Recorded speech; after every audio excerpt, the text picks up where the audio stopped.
My naam is Storyman. Ek is 'n kabouter met 'n rooi broek, 'n groen baadjie en 'n wit pluim in my hoed. Op hierdie kaset is daar 7 stories uit my storiekas. Lekker lees en lekker luister. Die magtige hasie.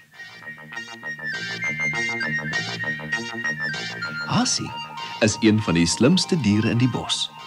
Maar het julle ook geweet dat hy een van die sterkstes is? Sterk genoeg om teen olifante wil tou trek. Dit het lank gelede gebeur. Ek is miskien klein, maar ek is net so sterk soos jy, spog hy. Olifant lag maar net en steek sy slurp weer in die water om homself nat te spuit.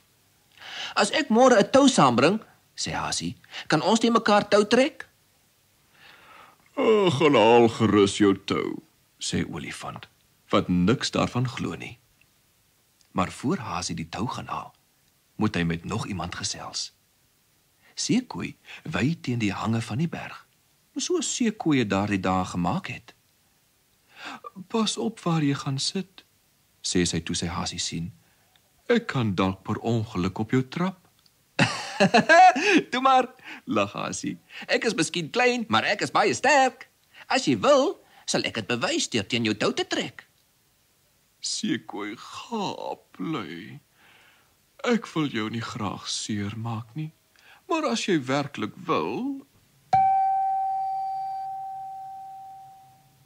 Die volgende dag kom Hasie terug. Hy dra 'n lang, dik tou. Olifant staan al en wag. Hasie gee vir hom een end van die tou en olifant draai dit om sy dik grys slurp. Loop nou agteruit, sê Hasie. En wanneer die tou styf span, kan ons begin trek. Olifant stap agteruit deur die bosse. Net toe Seekoei daar aankom. Hasie gee vir Seekoei die ander punt van die tou. My punt is daar oorkant tussen die bosse, sê hy. Stap agteruit en as die tou styf span, kan ons begin trek. Hasie wikkel die tou om Seekoei se tamaai voortande. Toe maak Seekoei haar bek toe en begin agteruit stap. Aan sy kant van die tou trek olifant baie versigtig, want hy wil Hasie nie seermaak nie. Seekoei trek baie versigtig aan haar punt van die tou, want sy wil Hasie nie seermaak nie. Die tou span styf. Griet, dink olifant, wie's nou gedink het die knaapie so sterk? En hy trek harder. Wie sou gedink het Hasie kan so goed met daardie klein voetjies van hom vasdrap? Dink Seekoei. En sy trek 'n bietjie harder. Hoe nou? Die haas trek my byna om, roep olifant uit. Ek sal moet trek. Hoe nou? Hy het my byna omgetrek. Ek sal my moet weer. Toe trek olifant harder en Seekoei trek nog harder. Olifant trek nog harder en Seekoei trek nog harder. Hulle hyg en hulle steun en hulle blaas, maar geen een trek die ander om nie. 3 dae lank duur die groot toutrek voort. Olifant se pote is vas in die aarde geplant. Seekoei se pote is vas in die aarde geplant. In die begin is dit vir Hasie groot pret, maar na 3 dae verveel die storie hom. Op 'n plek waar geen een van die diere hom kan sien nie, knaag hy die tou middeldeur. Twang! Die laaste vesels van die tou breek. Olifant vlieg agteruit en beland in 'n doringbos wat hom pynlik seer steek. Seekoei trek agteruit en land squish in die modderige vlak water van die rivier. Die woud was nooit weer dieselfde nie. Van daardie dag af kan 'n mens olifant bome sien ontwortel op soek na die magtige Hasie wat sy trots en sy sitvlak in die doringbos gewond het. Seekoei weer kruip die hele dag in die rivier weg en blaas belle. Van die dag van die toutrek af weier sy om voor donker uit te kom. Net nou loop ek die magtige haas raak, verduidelik sy.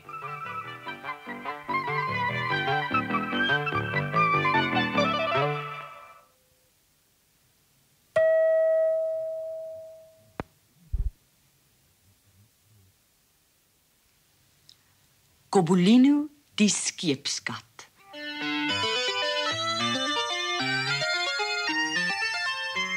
Kobolino draf in die stowwerige pad af. Hy wonder wat vir hom voorlê. Hy is as heksekat gebore. Gister was hy nog 'n kombuiskat. Nou moet hy seker maar iets anders word.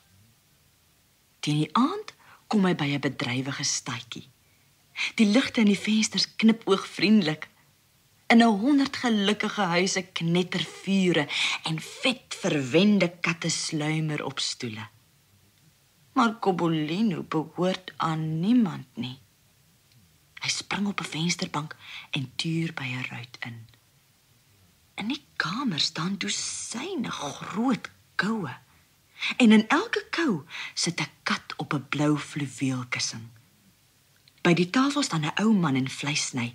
Voor hom staan 12 blou borde.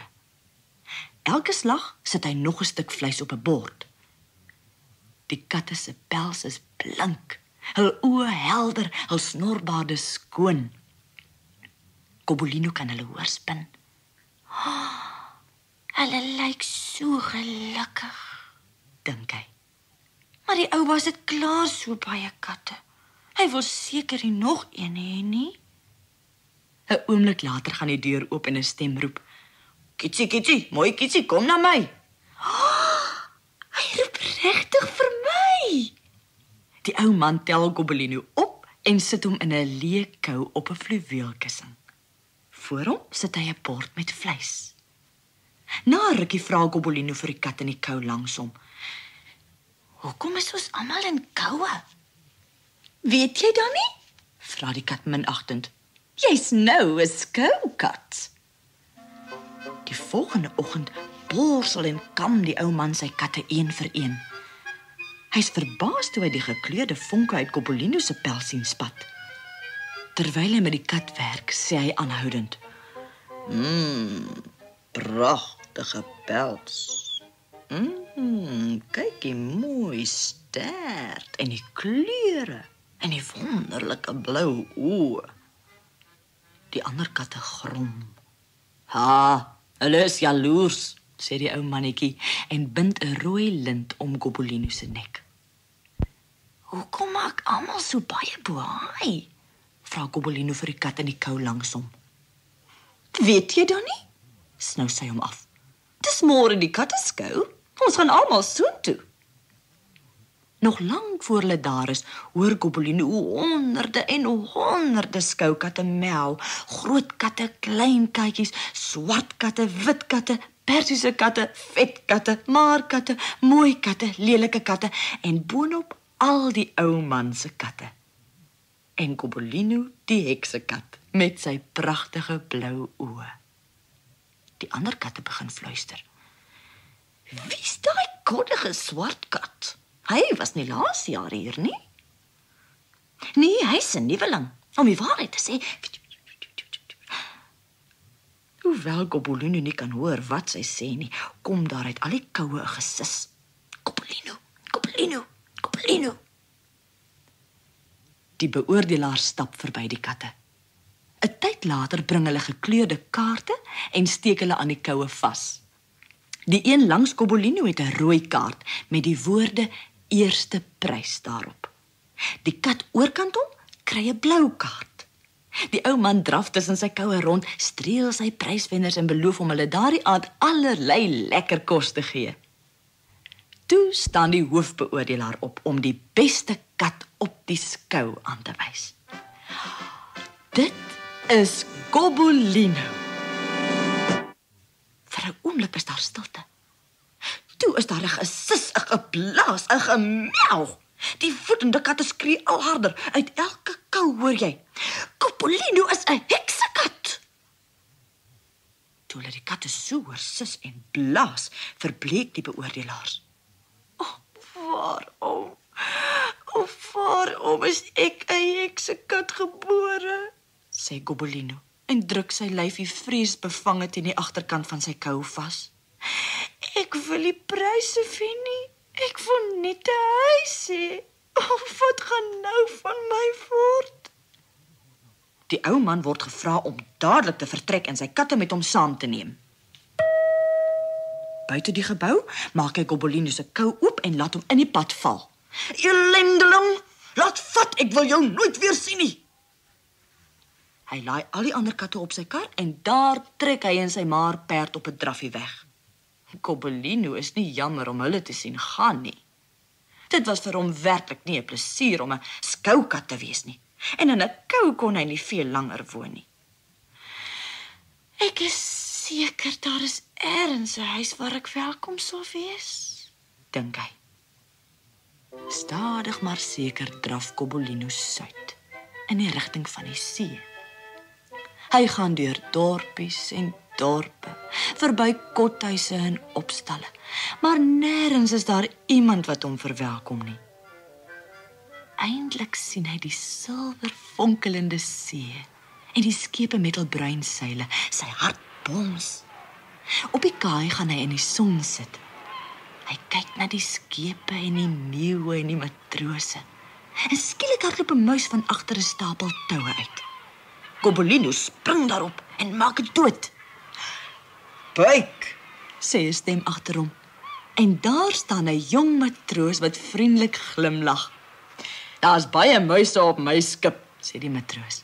"En ons het nie 'n skeepskat nie. Kom saam, vang jy hulle vir ons." "Hier is uiteindelik iemand wat my nodig het," dink Cobbolino. "Ek is seker ek sal 'n goeie skeepskat wees." Die Mary Maud, want dit is die skip se naam, seil deur sonnige oseane, verby eilande, koraalriwe en helderblou strandmere. Maar een oggend verdonker die lug. Die wind waai oor die kalm blou water en laat rimpels daarop verskyn. Die skaduwee van 'n seeheks trek oor die son. Die matrose sien haar hoog in die lug vlieg, maar dink sy is 'n seemeeu. Toe die aand daal, is daar 'n woedende storm. Die branders is so hoog soos berge. Die skip sidder. Dit seil teen die branders op en by die branders af. Die wind huil en die skip se spante kraak. Enorme massas water stort telkens op die dek neer. 2 keer red 'n matroos Cobbolino net voor hy oorboord spoel. Toe dit donker word die storm nog hewiger. Sal dit nooit eind kry nie, dink Cobbolino terwyl hy van kant tot wal geslinger word. Die volgende oggend woed die storm nog steeds, maar nou hoor Cobbolino 'n nuwe geluid. Die lied van die seeheks. My storm sal die skip laat buig en nou in die see afsuig, want geen matroos is daar wat weet hoe om 'n heks se band te breek. Die woorde wek 'n ou herinnering in Cobbolino. Toe hy nog baie jonk was, het hy in sy heksegrot gelê en die woorde gehoor. Daar is maar een manier om 'n heks se band te breek. Jy moet op haar skaduwee spring en skree, nonsens, onsens. Niemand sien hoe die klein katjie teen die takelwerk na die kraaines opklim nie. Hy moet baie styf vasklou. Sproeireën deurweek sy pels en verblind hom byna. Daar's swaar wolke voor die son. Die seeheks werp dus geen skaduwee nie. Skielik rol die wolke weg en die son skyn in 'n stuk blou lig. Die matrose sien Cobbolino hoog daarbo en hulle hoor sy stem. Seeheks! Seeheks! Roep hy bo die gedruis van die storm. Ken jy my dan nie? Ek is Cobbolino die heksekat.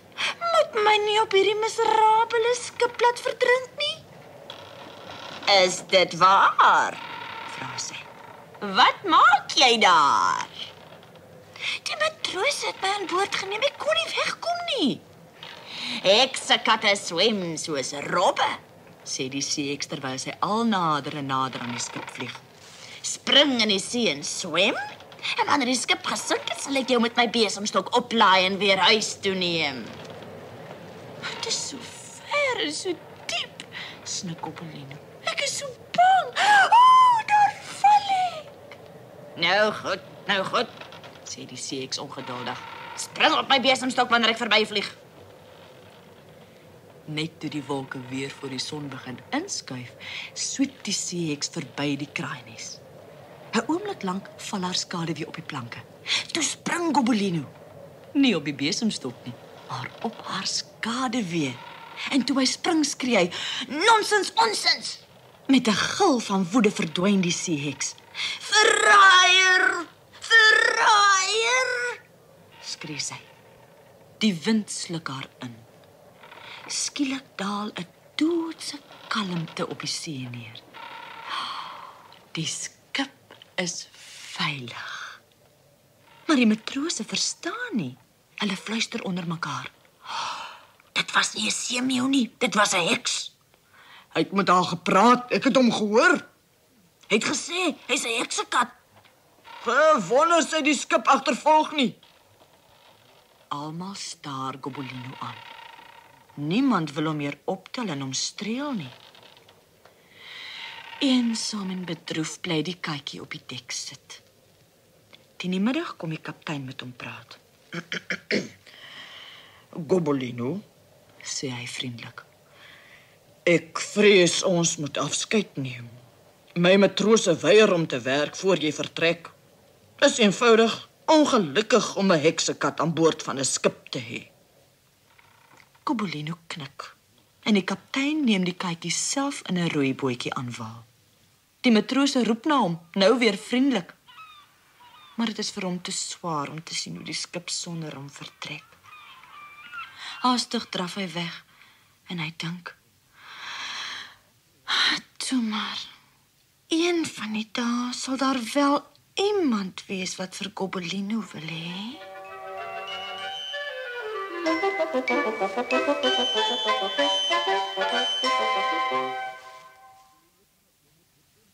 Gobelino se avonture word in deel 3 vervolg.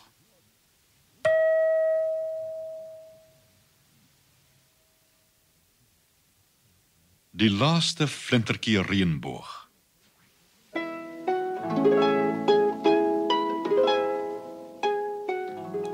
Jakkie stap elke dag van die skool af huis toe. Hy stap deur 'n groen vallei waar koringklokkies blom en skape knabbel. Terwyl hy stap, fluit hy 'n deuntjie. Jakkie kan meer deuntjies fluit as enige ander kind op skool en hy kan elke deuntjie onthou wat hy ooit gehoor het. Dit was omdat hy in 'n windmeul gebore is. En op die oomblik van sy geboorte het die suidewind geswaai en wes geword. Nou kan Jakkie die wind sien terwyl dit swaai. En dit is iets wat baie min mense kan doen. Terwyl Jakkie eendag met die bospaadjie huis toe stap, hoor hy die westewind kla en sug. O wee, ag nee, en ag nee, ek het dit vergeet. Wat het jy vergeet, wind? Vra Jakkie en kyk na die wind. Die wind is bruin en blou en golwend met goue tinte. My deuntjie, my gunsteling deuntjie. Die een? Vra Jakkie en hy fluit dit.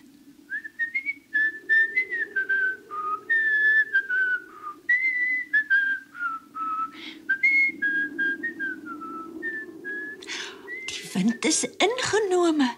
Daar's hy, dis die een, slim seun.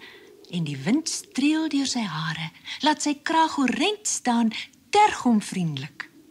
Ek sal jou iets present gee, sing die wind op die deuntjie wat Jakkie gefluit het. Wat wil jy hê?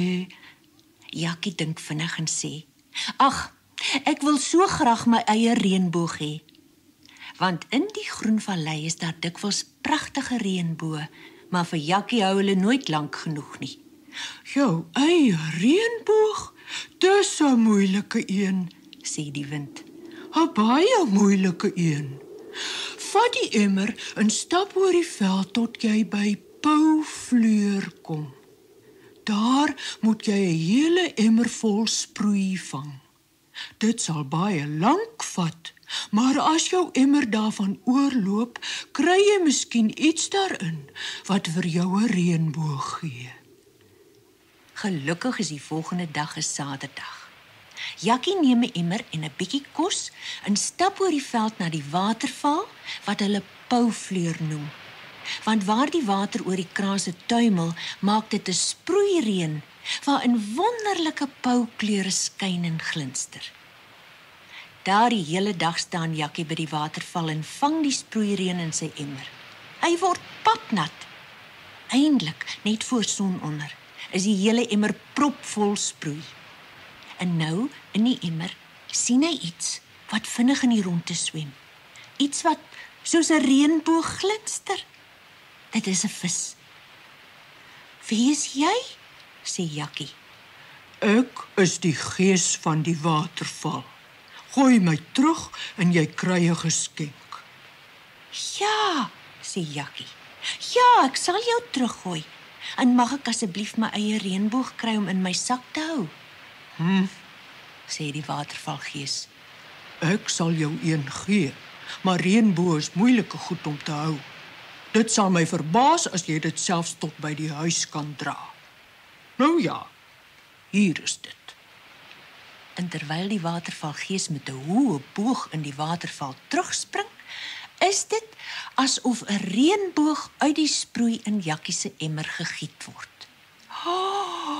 Hoe pragtig! Jakkie gryp die reënboog, hou dit soos 'n serp in sy twee hande en bewonder die skitterende kleure. Hy rol dit versigtig op, sit dit in sy sak en begin huis toe stap. Op pad huis toe gaan hy deur 'n woud en op 'n donker plek tussen die bome hoor hy iemand jammerlik huil. Toe hy gaan kyk wat dit is, vind hy 'n ratel en 'n slagyster. "Seun, my liewe seun," kreun die ratel. "Laat my vry, anders kom mense met honde en maak my dood." "Maar hoe kan ek jou vrylaat? Ek wil graag, maar ek kan die yster nie oopbuig nie." "Steek die punt van die reënboog in die slagyster. Dit sal oopgaan." En waarlik, toe Jakkie een end van die reënboog tussen die kake van die yster instoot, spring hulle oop en daar is die ratel vry. Baie dankie," hyg hy, en hy verdwyn by sy tonnel in. Jakkie rol die reënboog op en sit dit in sy sak terug. Maar die kake van die slagyster het 'n groot stuk afgeskeur en dit waai op die wind weg. Aan die rand van die bos staan 'n klein huisie waarin ou tante Skeller woon. Sy is 'n baie suur ou vrou. As 'n kind se bal in haar tuin spring, bak sy die bal in haar oond tot dit houtskool is. En alles wat sy eet is swart, gebrande roosterbrood, swart tee, swart olywe. Sy roep vir Jakkie: "Seun, gee my tog 'n stukkie van daardie reënboog wat ek by jou sak sien uitsteek. Ek is baie siek. Die dokter sê ek het reënboogpudding nodig om my beter te laat voel." Jakkie is niks lus om vir tante Skeller 'n stuk van sy reënboog te gee nie, maar dit is waar dat sy siek lyk. Stadig stap hy by haar kombuis in. Met 'n broodmes sny sy 'n groot stuk van die reënboog af. Toe maak sy 'n deeg van warm melk en meelblom, roer die stuk reënboog daarby in en bak dit. Toe dit koud geword het, sny sy skywe af en eet dit met botter en suiker. Jakkie eet ook 'n skyf. Dit is heerlik. "Dit is die beste ding wat ek die afgelope jaar geëet het," sê tante Skeller. "Ek is moeg vir swart brood. Ek kan voel hoe hierdie pudding my gesond maak." Sy lyk bepaald beter. Haar wange is pink en sy glimlag byna. Wat Jakkie betref, toe hy sy klein stukkie pudding geëet het, groei hy 9 sentimeters. "Ek dink jy het nog genoeg daarvan gehad," sê tante Skeller. Jakkie sit die laaste stuk reënboog in sy sak terug. Daar's nou maar min oor. Toe hy naby die windmeel kom waar hy woon, hardloop sy suster Tilly om tegemoet. Sy is maar 4 jaar oud. Terwyl sy hardloop, struikel sy oor 'n klip, slaan op die grond neer en sny haar been. Daar kom bloed uit die wond en Tilly begin huil. Ag, kyk my been, dis vreeslik seer. Ag, Jakkie, sit asseblief 'n verbandjie om. Wel, wat kan Jakkie doen? Hy haal die res van die reënboog uit sy sak en bind dit om Tilly se been. Daar is omtrent net genoeg. Hy kan nog net 'n klein stukkie, 'n flentertjie vir homself afskeur. Tilly is dol oor die reënboog om haar been. Hoe pragtig! En dit bloei nie meer nie. Sy dans weg om vir almal te gaan wys. Jakkie bly agter. Hy kyk 'n bietjie bedroef na die flentertjie reënboog tussen sy duim en wysvinger. Toe hoor hy iets in sy ore fluister en hy sien die westewind paljaar, die ene geel en bruin en pink. Nou ja, sê die westewind, die gees van die waterval het jou mos gewaarsku dat reënboë moeilik is om te behou. En selfs sonder 'n reënboog is jy 'n baie gelukkige seun.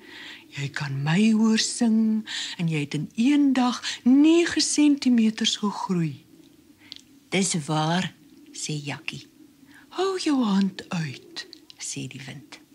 Jakkie doen dit en die wind blaas op die flentertjie reënboog soos iemand op 'n vuur blaas om dit te laat brand. Soos die wind daarop blaas, groei die flentertjie reënboog. Dit word al groter.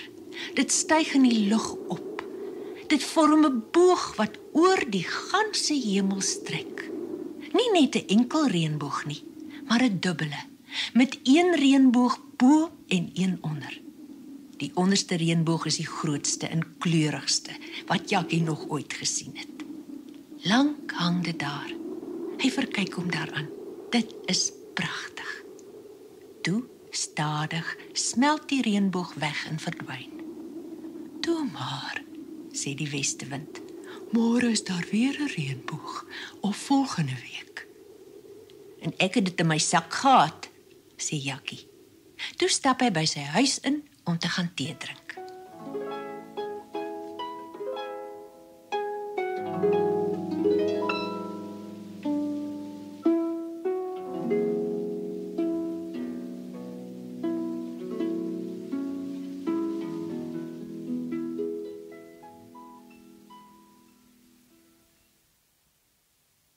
Die flikse kabouters van Keulen.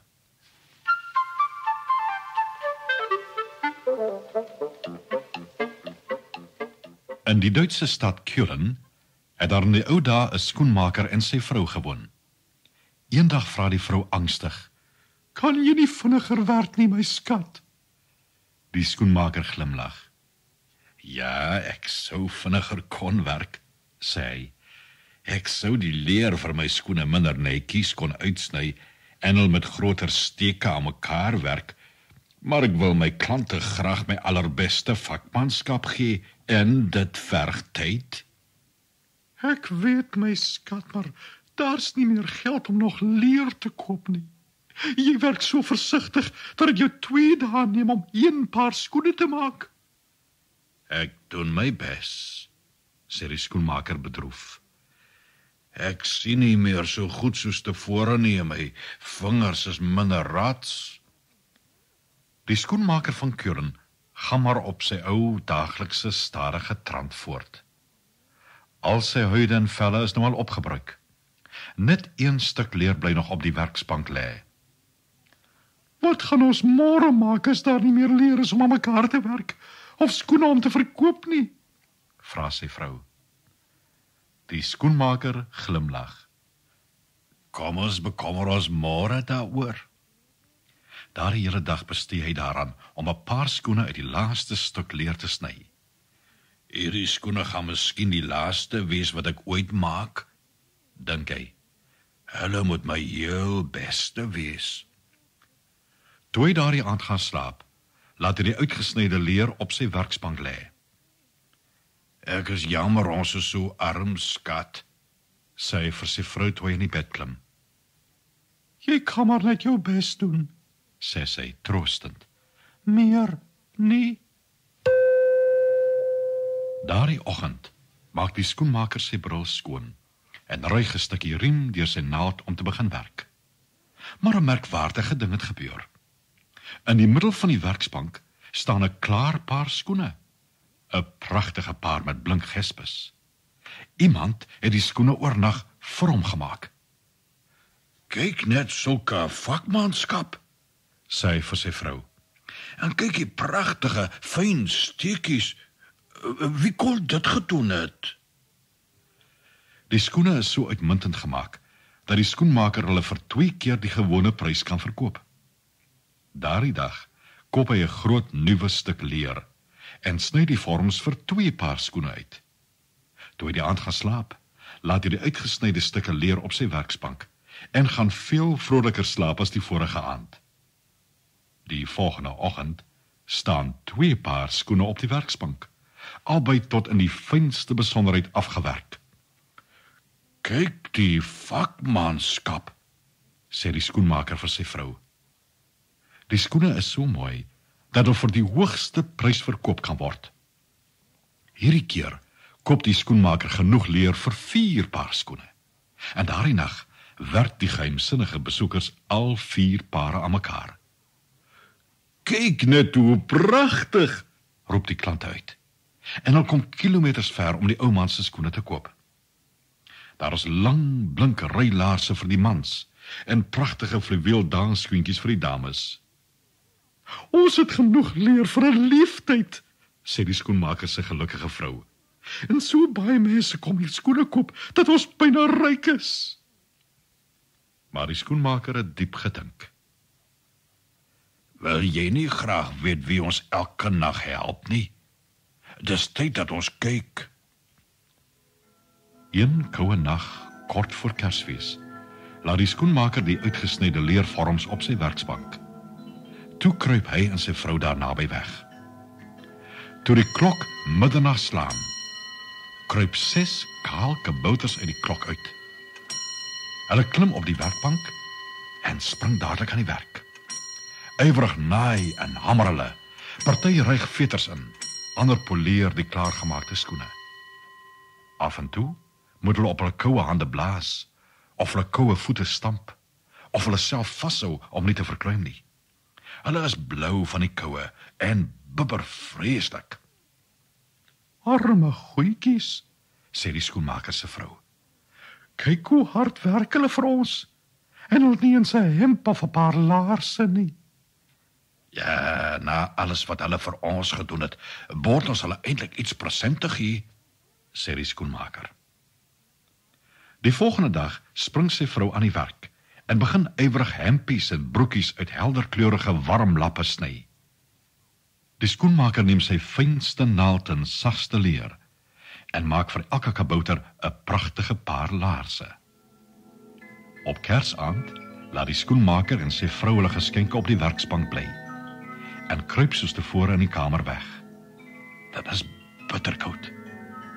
Toe die 6 kaboutertjies verskyn, bibber en bewe hulle, en hul asem hang wit in die koue ryp lug. Hulle is eers verward toe hulle geen skoenleer vind om aan te werk nie. Maar toe hulle die klere sien en besef dat dit vir hulle bedoel is, trek hulle dit aan en dans rond. Lag en klap hulle hande, wat nou nie meer koud is nie, want hulle dra wolhandskoentjies. Nou het ons genoeg gewerk, skree hulle. Nou is ons deftige kerels. En hulle verdwyn al singend en dansend by die winkel uit. Niks meer hulp van die kabouters nie, sê die skoenmaker se vrou met 'n hartseer laggie. Hoe gaan jy nou maak, nou dat so baie mense hier skoene en laarse kom koop? Die skoenmaker glimlag. Ek sal maar net my bes moet doen, antwoord hy. Ek is seker jy sal, skat, sê sy vrou. Jy doen altyd jou bes.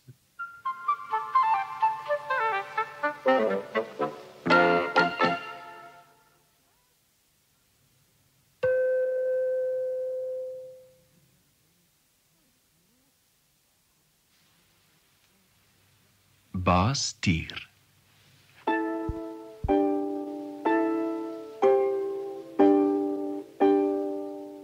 Baie lank gelede, toe die mense en diere dieselfde taal gepraat het en Tier se hele lyf geel was, sonder 'n enkele streep, stap Buffel een aand huis toe na hy in die rivier gaan baai het. Hy neurie 'n liedjie met sy neus hoog in die lug, want in daardie dae het hy nog 'n reguit neus en bolop gehad. Maar met sy neus so bo in die lug, merk hy nie dat Tier agter hom aankom nie. Hy merk dit eers toe Tier vlak langs hom knor. "Goeienaand," sê Tier.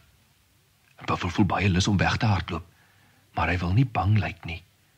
Hy stap dus maar verder met Tier langs hom. "Ons sien jou nie meer baie in die bos nie," sê Tier. "Is dit omdat jy vir mens werk?" Buffel knik. "Ek verstaan dit glad nie. Mens het dan nie eens kloue of gif nie. En hy so swak en so klein. Hoe kan hy jou baas wees?" "Ek verstaan dit self nie mooi nie," sê Buffel. "Dis seker oor sy intelligensie." "Wat?" "Intelligensie," verduidelik Buffel windmakerig, bly om meer as Tier te weet. "Is 'n spesiale ding wat mens het. Dit help om baas te wees oor my en oor perd en hond en vark en eend ook."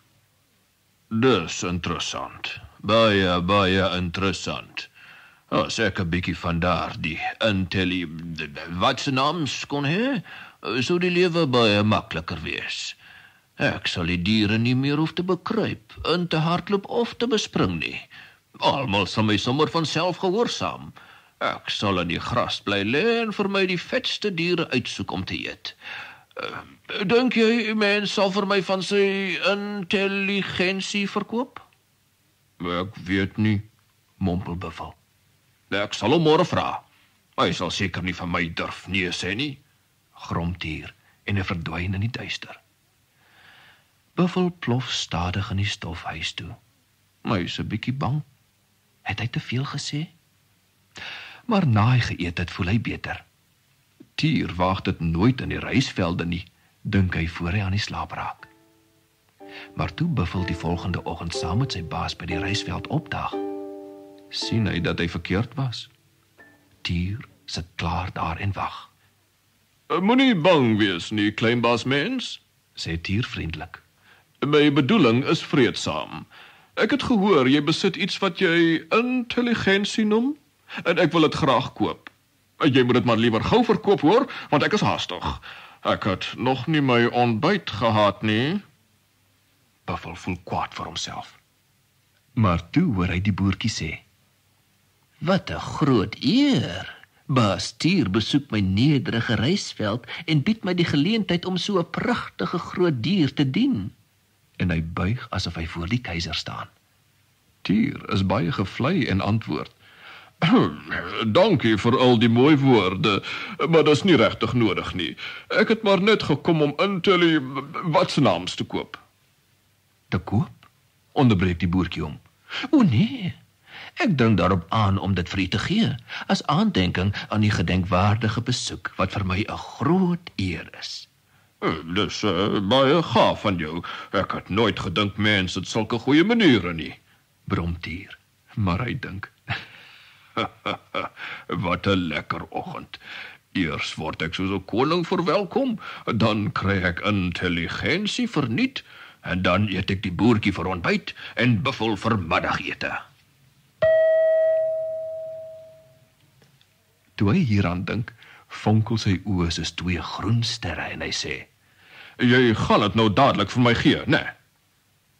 "Al te graag, maar ek laat dit altyd tuis wanneer ek in die veld kom werk," antwoord die boertjie, wat die hongerglans in Tier se oë gesien het. "U sien, dit is so 'n waardevolle ding, ek wil dit nie graag verloor nie. Buitendien het ek dit nie hier nodig nie. Maar ek sal huis toe hardloop en dit vir u gaan haal." Hy begin wegstap en draai toe weer terug. "Het u gesê u het nog nie ontbyt geëet nie?" "Ja," sê die Tier. "Waarom vra jy?" "Want dan kan ek Buffel nie hier laat bly nie. Ek kan hom dalk eet." "Ek sal nie. Maak nou gou." "Ek betwyfel nie belofte nie. Maar sê nou, u vergeet die belofte en u eet vir Buffel op.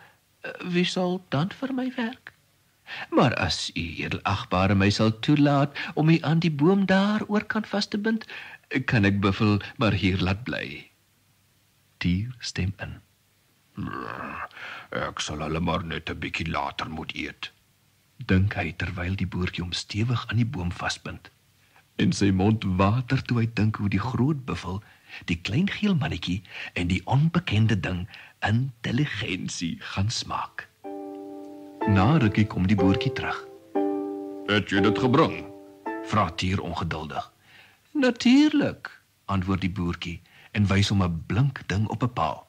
Nou gee dit vir my, beveel Tier. Die boertjie gehoorsaam. Hy hou die glansende, vlammende fakkel onder die tier se snor en dit begin brand. Hy hou dit onder sy ore, sy maag, sy stert en net waar die vlamme lek skroei hulle. Dit brand! Gil Tier. Dis intelligensie, sê die boertjie droog. Ons noem dit sommer verstand. Kom Buffel, weg is ons. Maar Buffel kan nie gaan nie. Hy wil bars van die lag. Stel jou voor, baas Tier, die skrik van die oerwoud laat homself aan 'n boom vasbind en met 'n fakkel skroei. Dis ongelooflik snaaks. Buffel rol in die gras rond. Hy lag asof hy betaal word.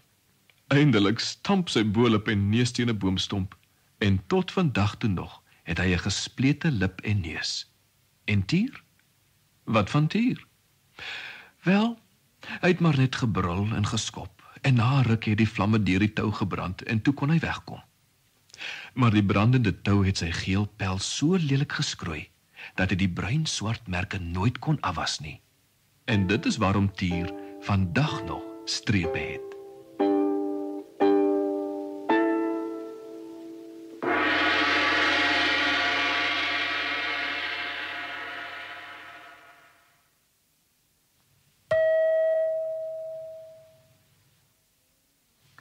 Die gulsige vos.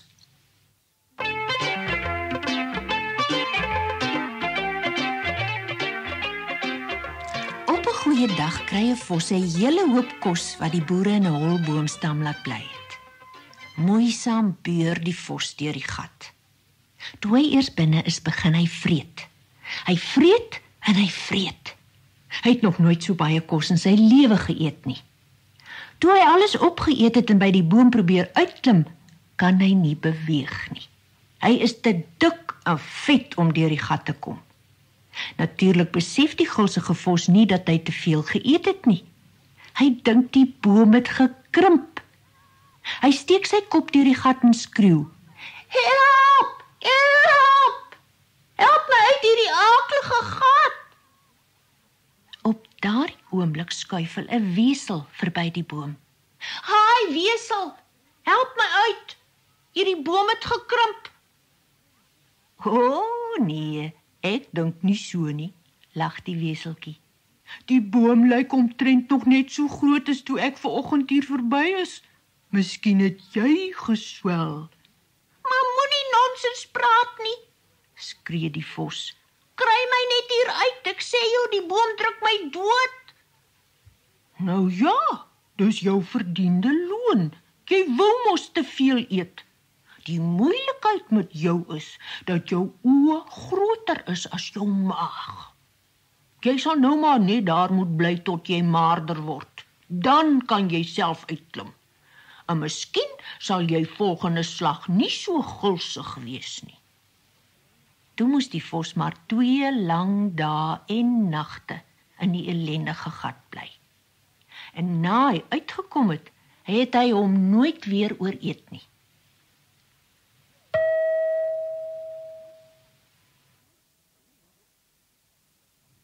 Sindbad en die Vallei van Diamante.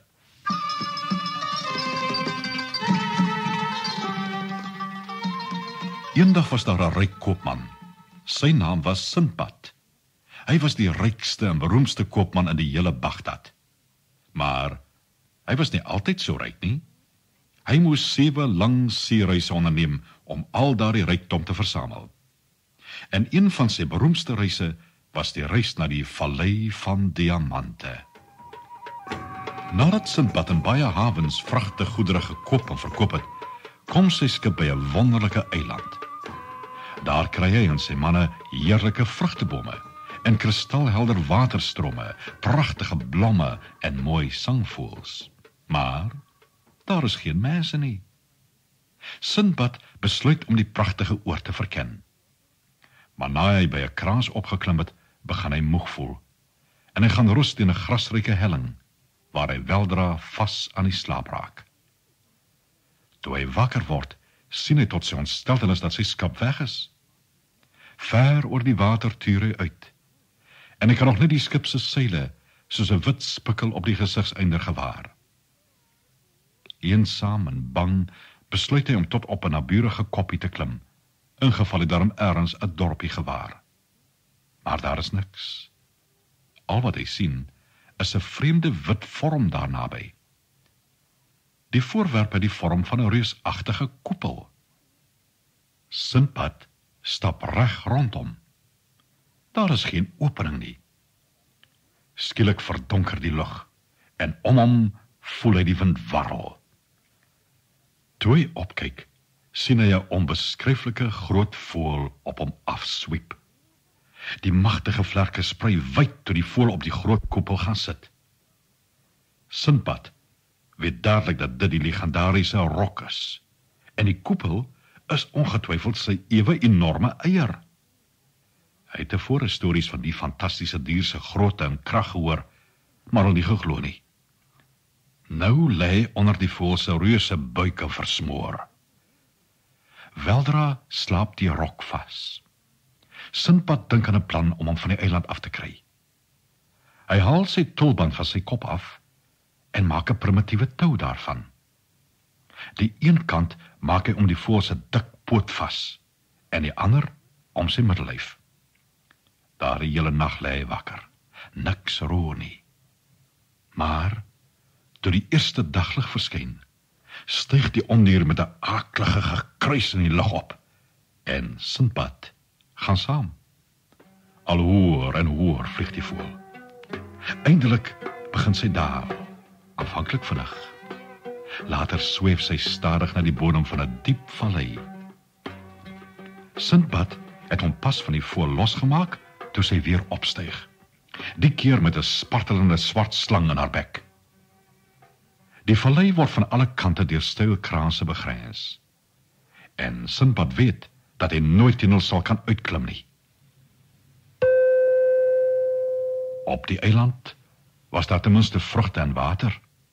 Daar was hy beter daaraan toe. Skielik merk hy dat 'n sagte, gloeiende lig oor die hele vallei lê. Dit is die vroeë môrelig, wat op duisende enorme diamante op die bodem van die vallei weerkaats. Nog nooit, selfs in Bagdad se rykste huise, het hy sulke rykdom gesien nie. Maar oral tussen hierdie kosbare stene seil giftige slange rond, party so groot dat hulle 'n mens heel sou kon insluk. Toe besef Sindbad dat hy hom in die beroemde vallei van diamante bevind, 'n plek wat geen mens nog ooit lewend verlaat het nie. Hy is so bang dat hy skaars kan asemhaal, maar toe die son opkom, seil die bose skepsels na hulle donker gate terug. Daardie hele dag verken Sindbad die komvormige vallei. Hy soek water en 'n veilige plek om te oornag. Eindelik vind hy teen 'n helling 'n klein grot. Nadat hy mooi gekyk het of daar nie dalk gevaarlike diere in die grot woon nie, sleep hy 'n groot klip voor die ingang. Daardie hele nag lê hy vreesbevange en bewe, terwyl die slange om die groot bek sis, en selfs al spits tonge deur die gapings om die klip steek. Teen dagbreek seil die ondiere weer na hulle skuilplekke terug. Moeg en baie honger rol Sindbad die klip weg, en waag dit weer in die sondeurdrenkte vallei. Hy het maar 'n kort entjie gestap, toe 'n groot voorwerp naby hom val. Dit is die karkas van 'n skaap. Toe land nog 2 of 3 naby hom. Dit is diamantsoekers, wat die skape by die kraanse afgooi, en die hoop dat die edelstene aan die diere se wol sal vassit. Wanneer die reuse arende van die buurt aan die skape na hulle neste in die berge dra, kan die diamantsoekers die diere verwiller en die edelstene optel. Skielik kry Sinbad 'n plan.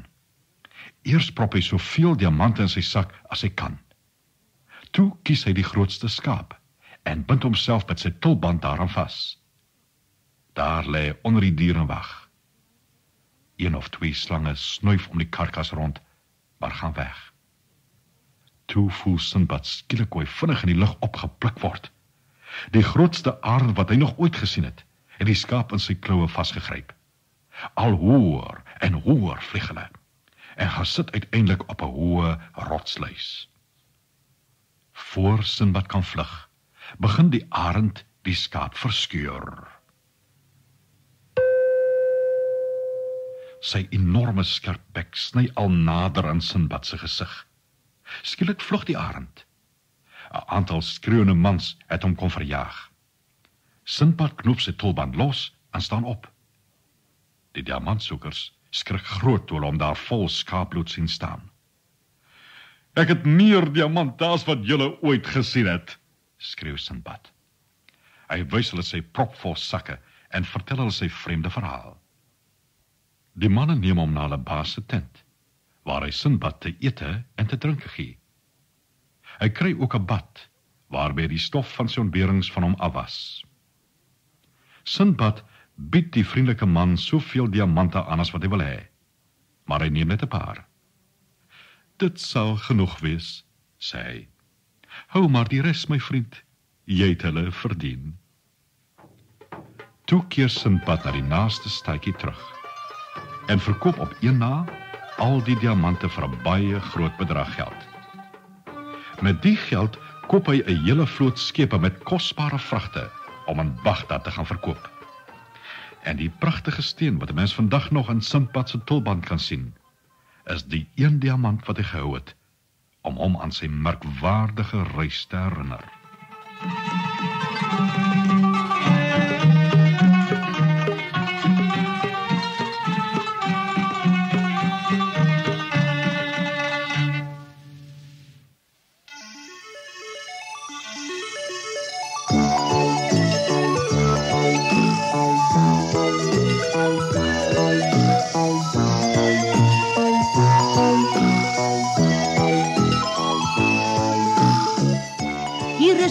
Man weer. Volgende keer bring ek julle nog 7 stories en 1 rympie uit my storiekas. Hulle is Hansie en Grietjie, die heks van Heksrivier, Hier kom die narre, Coppolino, die ridderkat, Simon se kanaal, die leeu en die muis, Kind van die son, Aldo en Arkadië. Moet hulle nie misloop nie. Totsiens, 'n mooi bly.